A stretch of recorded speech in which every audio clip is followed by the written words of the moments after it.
Ele está apertando meu corinho e o óculos não parou. 3 vezes repetiu. Tá? Quero dizer uma boa noite a todos os irmãos novamente. E dizer que esse sermão, eu já tinha ele mais ou menos preparado, assim, algum dia fiz alguma coisa ali que eu ia falar sobre isso. E ontem, quando eu estava indo para a igreja, mais me certifiquei de fazer esse sermão ainda hoje, porque quando eu e a Lu e o Israel nós estávamos indo, tinha uma senhora ali no trevo, que ela está sempre sábado ali pedindo uma ajuda, com 2 criancinhas pequenas. Ela é desses bolivianos, uma voz bem difícil, aí vendendo umas paçoquinhas, coisas ali, pedindo uma ajuda para comprar comida para os filhos. Aí eu e o Israel ainda deu uma oferta que era especial que a gente ia dar na igreja, para ela comprar comida dos filhos dele. Então, hoje eu vou falar um pouco sobre o pobre, né? Que estou com 3 livros aqui, cada um tirei um pouquinho, tem bastante coisa para ler. Eu leio meio mal, mas com a ajuda de Deus eu vou conseguir passar para os irmãos. Conselho sobre mordomia, que está na página 33, né? Que fala assim, compadecer-se dos pobres. E nós estamos vivendo num mundo de muita dificuldade, né? E como a gente precisa, Deus mandou nós a esse mundo compadecer dessas pessoas pobres, dessas pessoas necessitadas, né? Que a gente possa ajudar esses necessitados com os recursos que Deus nos dá. E a gente tem, como eu digo, eu já disse várias vezes na igreja, graças a Deus eu me sinto rica em vista de tantas pessoas sofredoras nesse mundo, que estão precisando da ajuda de Deus e da nossa ajuda, né? Que estão passando fome, não tem uma casa para morar, não tem comida para comer, essas noites frias estão dormindo na rua. Então, aqui nesses livros está explicando muito o que a gente deve fazer e o que Jesus fazia também para os pobres, né? Então, começando aqui, vou ter assim um pouco mais sublinhado os trechos que eu escolhi, que diz assim: contudo, ainda é muito verdade que o orgulho e a posição e a opressão dos pobres que prevalece no mundo também existe entre nós, professos seguidores de Cristo. Não é só nas pessoas que não têm religião, professos seguidores de Cristo também estão deixando os pobres de lado. Para muitos, a compaixão, que deveria ser exercida em grande medida para com a humanidade, parece estar congelada. Os homens apossam-se dos dons que lhe foram confiados para serem uma bênção para os outros. Os ricos fazem ecoar-se da face dos pobres. Mesmo na casa de Deus, aos pobres se faz sentir para ser eles uma coisa demasiadamente dispendiosa, assistir os cultos na casa de Deus. Muitos têm a ideia de que somente os ricos se podem empenhar em cultos públicos a Deus, de um modo que possa dar boa impressão ao mundo. Não fosse o fato de haver o Senhor revelado o seu amor para com os pobres e humildes, que são contritos de coração, este mundo seria um lugar muito ruim para os pobres. Aí, assim, o Redentor do mundo, essa passagem eu achei muito importante também, o Redentor do mundo era filho de pais pobres. Quando na infância foi apresentado no templo, sua mãe só podia levar de oferta designada para os pobres um casal de rolas ou 2 pombinhos. Então, assim, eu vendo assim essa pobreza, eu assemelho muito a minha família. Hoje que as minhas irmãs estavam aqui, que a gente estava reunida, a gente comentou muita coisa da nossa família de quando a gente era pobre. Mas como a gente foi criado com tanto amor que a nossa mãe deu, das histórias que ela contava para nós e tudo, que a gente tem boa recordação. Era um lar pobre, mas um lar feliz na companhia da nossa mãe. Então a gente não tinha às vezes o que comer, mas ela nos alimentava com o amor dela, que parece que a gente sobreviveu a tudo aquilo, né? Então foi por a maior dádiva do céu que nosso mundo, a dádiva que Deus nos deu, de enviar seu filho ao mundo. Toda avaliação, no entanto, só pode ser acusada da menor das ofertas. Durante sua peregrinação na terra, participou nosso Salvador da sorte dos pobres da humanidade. Então, tudo aqui fala só ajudando a parte pobre que nosso Senhor mandou, né? Nós poder levar essa mensagem para eles, essa ajuda. Nosso Senhor Jesus Cristo era rico, mas por amor de nós se fez pobre, para que pela sua pobreza enriquecêssemos. Virando a página, outra parte diz assim, ó: muitos há que se queixam de Deus porque o mundo é tão cheio de necessidades acho que Deus é culpado de ter tanta necessidade, mas aqui dizem, e de tanto sofrimento, mas o Senhor é um Deus de beneficência, e pelos seus representantes a quem confiou os seus bens, quer que todos os necessitados de suas todas as necessidades de suas criaturas sejam supridas. Então, tem os pobres, mas tem também quem tem que possa ajudar esses necessitados, né? Então, ele nos confiou para que a gente possa ajudar essas pessoas que estão precisando, né? Ele fez abundante provisão para as necessidades de todos os homens, para que não abusasse de suas dádivas, desviando egoisticamente dos seus melhores, dos seus semelhantes, que ninguém declararia passar necessidade, que ninguém necessitaria passar de necessidade. Então, ele deixou para nós isso aí, para que ninguém passasse necessidade. Para aqueles que têm um pouquinho mais, vamos dizer ali, reparta com o pobre, aquilo que Deus te deu, né? Nunca devemos ser frios, incompassivos, especialmente quando lidamos com pessoas pobres. Todos se devem mostrar corteses, e simpatia e compaixão, e parcialidade, para com os que são ricos em Jesus. Mais embaixo diz outra parte.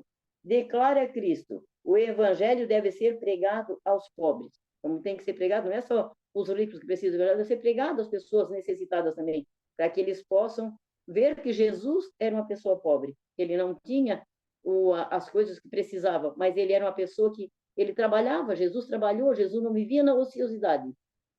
E aqui fala muitas partes, que eu deixei aqui, talvez deixe algum para trás, mas muitos pedaços desse livro que Jesus trabalhou, ele lidava também com tudo, e Deus nos manda ensinar essas pessoas pobres também a trabalhar, não só pedir, não só ficar na ociosidade, porque se a gente der, às vezes, certas pessoas a gente ajuda muito, eles vão ficar ociosos e só esperando aquela ajuda que vem das pessoas, né? Declara a Cristo que o evangelho deve ser pregado aos pobres e jamais assume a verdade de Deus aspecto de maior beleza do que quando é levada aos necessitados e pobres. É então que a luz do evangelho brilha com a sua mais radiante clareza, iluminando a choça do camponês, a rude cabana do trabalhador.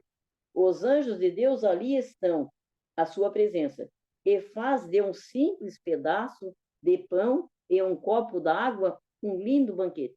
Então, que maravilha, às vezes, quando a gente ajuda um pouquinho que a gente ajuda um pobre, Deus está vendo que a gente está fazendo um lindo banquete para aquela pessoa que está precisando ali, né?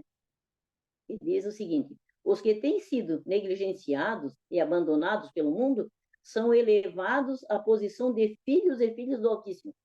Eles podem ser abandonados por nós, na sua necessidade, mas Deus tem eles como filhos, são filhos e filhas do Altíssimo. Né? Não é sábio dar indiscretamente a todo aquele que lhe solicita um auxílio, porque podemos assim encontrar ociosidade e intemperança e extravagância. Mas se alguém chegar à vossa porta dizendo que está com fome, não despreze vazio. Então, se a pessoa está pedindo com fome, tem aqueles que não querem nada para comer, eles querem dinheiro. Aí a gente já tem que ver, porque às vezes é para sustentar um vício, né? Mas se ele está com fome, dá-lhe algo para comer. Não do que tendes. Não sabeis em que circunstância estão. E pode ser que sua pobreza resulte em infortúnio. Às vezes, assim, a falta de comida, a necessidade que às vezes aquela pessoa tem, ele pode até tentar contra a própria vida, né? Achar que Deus o desprezou, que ele é um miserável, que não tem nada, né? Então, às vezes, uma ajuda nossa pode ajudar essa pessoa. Então, diz assim, ó, o pai que morreu na fé, confiando a promessa eterna de Deus, deixou os queridos na plena certeza de que o Senhor cuidaria deles. E como proveu o Senhor para esses desolados, não opera milagre, enviando maná, como ele mandou lá no passado, enviando maná do céu. Não manda um corvo lá no deserto levar-lhe pão e água, né? Ele manda os seus filhos, as pessoas que conhecem, né? Levar alimento para aquela pessoa que está necessitada.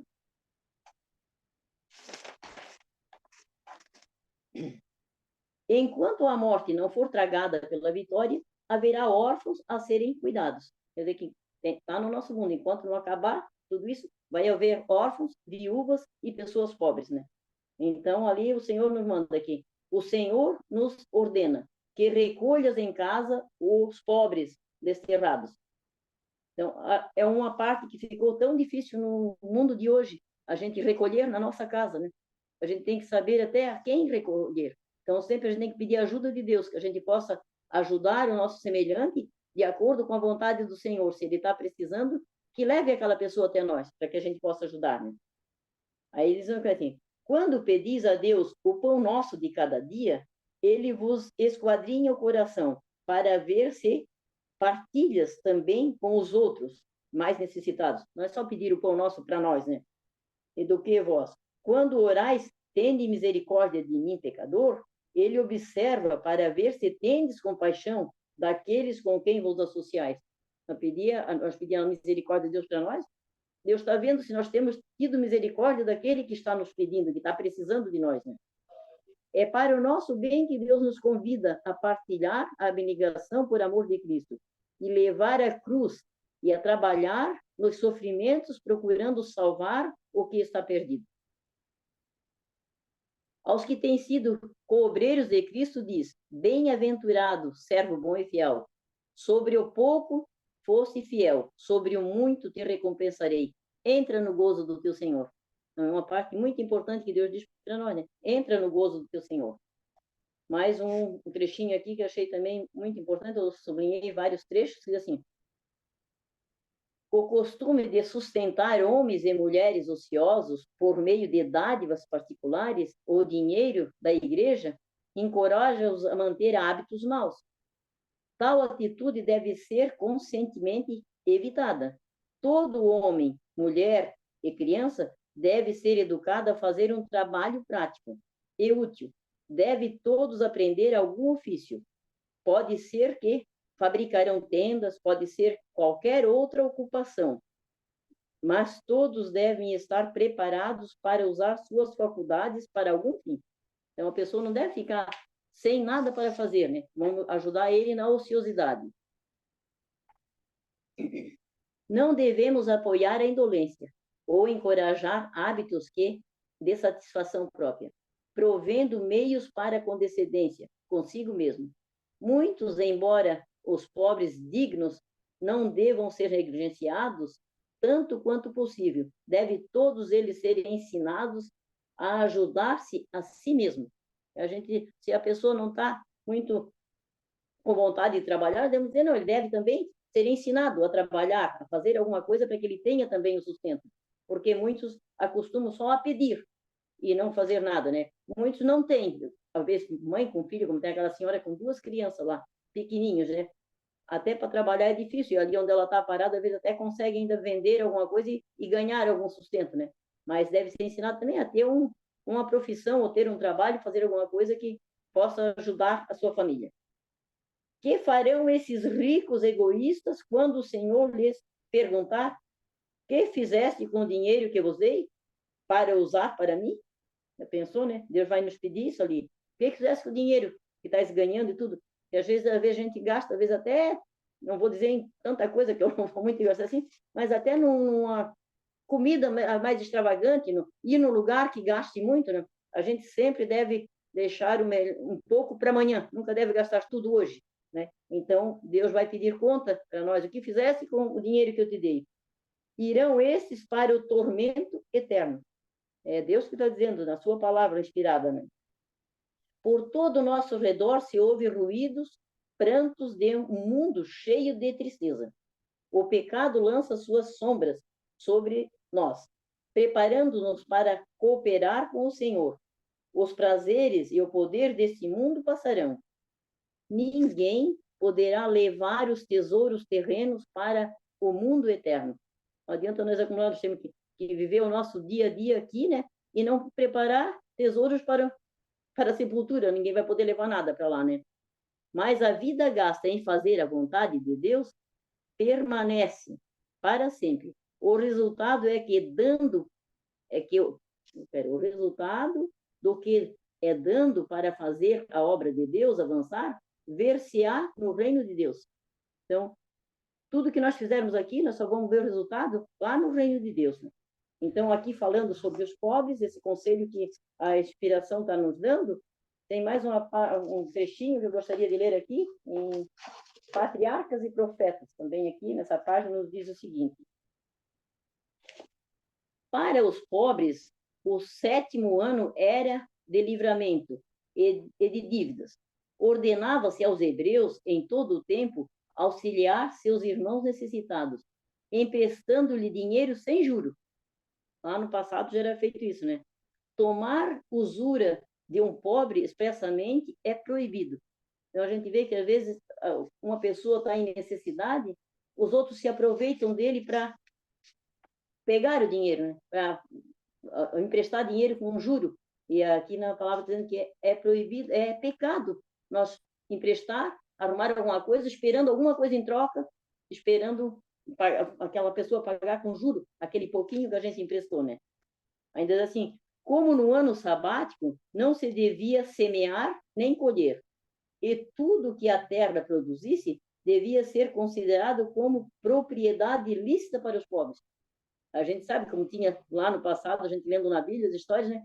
Então, 6 anos o dono da terra colhia, plantava e colhia, né? Mas no ano sabático, o 7º ano, tudo que a natureza desse nasceria sozinha e o pobre poderia colher, né?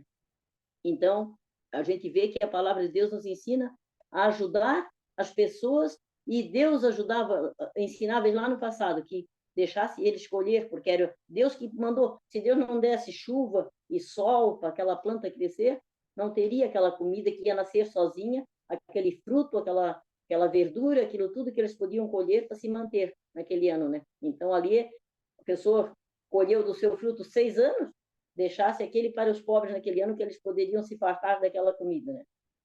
Mais um trechinho aqui, ó, no livro esse aqui, Testemunhos para a Igreja, volume 2, nos diz o seguinte: pudesse-lhe apresentar um quadro fiel de sua conduta em conseguir dinheiro, você ficaria horrorizado.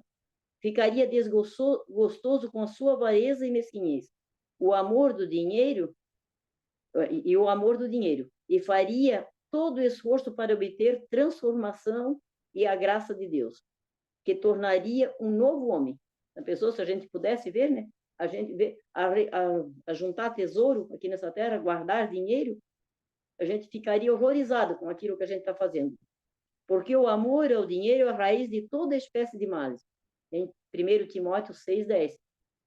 Também, às vezes, a gente pode dizer, como ali, né? O amor, sem dinheiro a gente não faz nada, mas também não podemos nos apegar a ele. Precisamos do dinheiro, sim, né?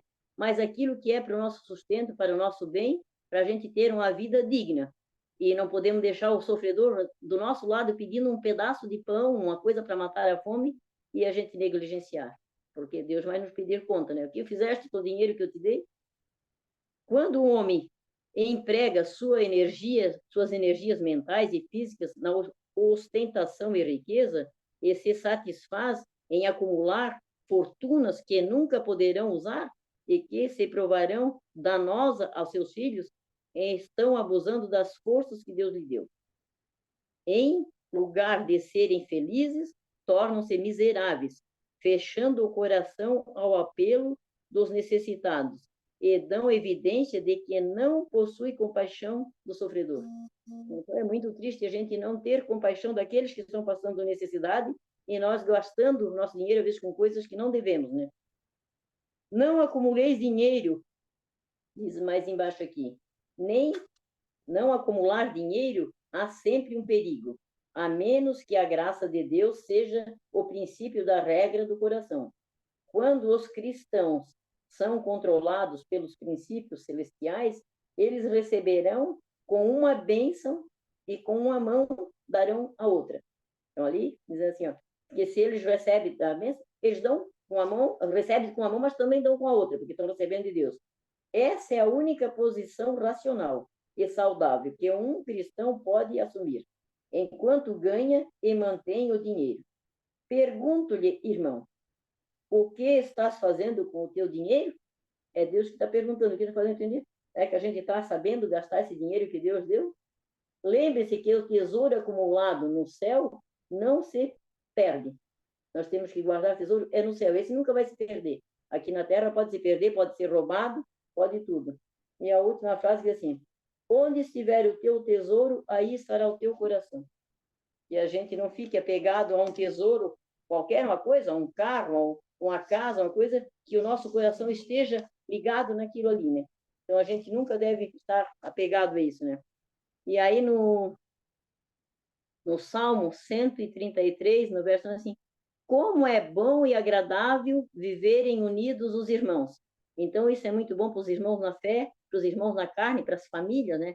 Eu agradeço muito a Deus da união da família, dos meus irmãos comigo, dos meus filhos um com o outro. Então, diz na palavra de Deus que como é bom viverem unidos os irmãos. Foi muito bom a visita dos meus irmãos que vieram aqui hoje, né? E a gente tem muito boa recordação, assim, a gente nunca brigou entre irmãos, a gente se ama, né? Assim como meus filhos também se amam um ao outro. Espero que cada um de vocês tenha essa união na família, né? Que a gente possa levar a nossa mensagem para eles e orar pelos nossos filhos, né? Que a gente possa continuar orando para que essa união se faça nas famílias. E no mais, agradecer a Deus por tudo, pelo dia de hoje. Eu sou muito grata a Deus por tudo que Ele me dá. Como eu disse já no começo, eu me sinto uma pessoa rica na presença de Deus, de tudo que Ele me deu. E sou muito grata a Deus por tudo e grato por toda a família, por ter conhecido a cada um de vocês que estão aí do outro lado. Amém? Obrigado, irmã Marli. Deus abençoe, que possamos realmente fazer o bem, né, sempre, mas não indiscriminadamente, né, porque, como a senhora leu ali, não é sábio dar indiscriminadamente a todo aquele que solicite nosso auxílio, Sim. porque nós sabemos que hoje em dia, né, tem muita gente que se aproveita da Muita bondade malandragem, alheia. gosta em alguém que ajude, né? Muita gente, né? A gente que está ajudando, nós que estamos ajudando pessoas lá, pobres, né? Que a gente sempre doa cestas básicas, a gente vê quem realmente precisa e aquele que só vai se aproveitar da situação, né? Então nós temos que ter muito cuidado com isso, não deixar ir pelo coração, mas usar a Pela cabeça, razão, usar a razão, né? agora. É, Deus ajude para que a gente possa sempre ajudar, também não endurecer o nosso coração, né? De uma maneira tal que não ajude ninguém, né? Porque tem realmente gente que precisa, né? Como vocês e que acharam essa... assim a gente não tem orgulho de nada assim, de tudo que temos, porque a gente viu que Jesus sempre foi pobre e ele sempre trabalhou, né? Ele ajudava os seus pais, ele trabalhava e ele era muito amigo dos pobres. Não podemos ter o nosso coração voltado só para as pessoas, como aqui. Que recompensa nós temos, vamos dizer assim, se nós convidamos aquele, como fala ali, né? Convida para um banquete e aquele que vai poder te retornar. Nós temos que convidar aquele que nunca vai poder nos convidar, mas que possa participar da nossa festa, né? Que a gente da nossa ajuda. Obrigado, Marli. Também no livro Beneficência Social diz que Jesus era amigo do pobre. Ele escolheu a pobreza e honrou-a por torná-la sua sorte. Ele veio para essa terra, né, e veio de uma família pobre, foi pobre, né? Então, nesse livro aqui tem um capítulo sobre os pobres, né? E fala dos pobres na igreja e os pobres fora da igreja, né? E que a gente, como disse ali, tem que ensinar, muitas vezes, eles a arrumar o trabalho, né? A subsistência. E tem um trechinho que diz que a gente deve haver um fundo de auxílio para socorrer famílias pobres dignas, que amam a Deus e guardam seus mandamentos. Que é a nossa oferta especial, que a gente está ajudando os pobres fora da igreja. Aqui está falando que é para ajudar os pobres aqui dentro da igreja, mas os pobres fora da igreja também é responsabilidade, né? Aí, na outra página, ela diz que é dever de cada igreja fazer arranjos cuidadosos e judiciosos para o cuidado dos pobres e enfermos. Esse capítulo 33 é todo explicando sempre bem espesso sobre os pobres, né? Tudo que a gente pode fazer, ele é muito bom, né? Mas só foi tirando uma parte que ele se torna muito grande, muita leitura, né? Mas é porque é bom a gente ler, que está no capítulo 33, na página 100, quer ver? 33 na página 160. Começa ali, então são 5, 6 páginas isso ali, né? Mas muito bonito. Beneficência social também é o capítulo 20, 21 e 22, falando sobre os pobres, né? Ou seja, sobre mordomia, e aí depois testemunhos para a igreja fala, nesse aqui, como patriarcas e profetas, todos eles mantendo ali que a gente possa se conectar bem nele e ver o que, que a gente deve ajudar, como a gente deve ajudar e por que ajudar, né? Saber para quem ajudar também. que tem muita... A pobreza está tomando conta do nosso mundo, que uns têm muito e outros não têm nada, né? Não tem, vai acabar o remediado, vai ficar só aquele que tem muito e aquele que tem pouco. E aí é onde tem muita gente passando necessidade, porque o amor está esfriando. Aí tem o que passa necessidade, mas aqui é malandro. E tem aquele também. que é gente nova que fica pedindo na porta do supermercado, pedindo, né? E pedindo, e às vezes tem. Então, é complicado, né? Então, por isso que a irmã White diz que a gente tem que saber, né, distinguir essa ajuda. Dar o peixe e ensinar a pescar também. É. Porque tem muitos que não só querem receber, não querem aprender. Vamos então, irmãos, ter uma palavra de oração. Irmã Marli, por favor, dirija a oração, irmão.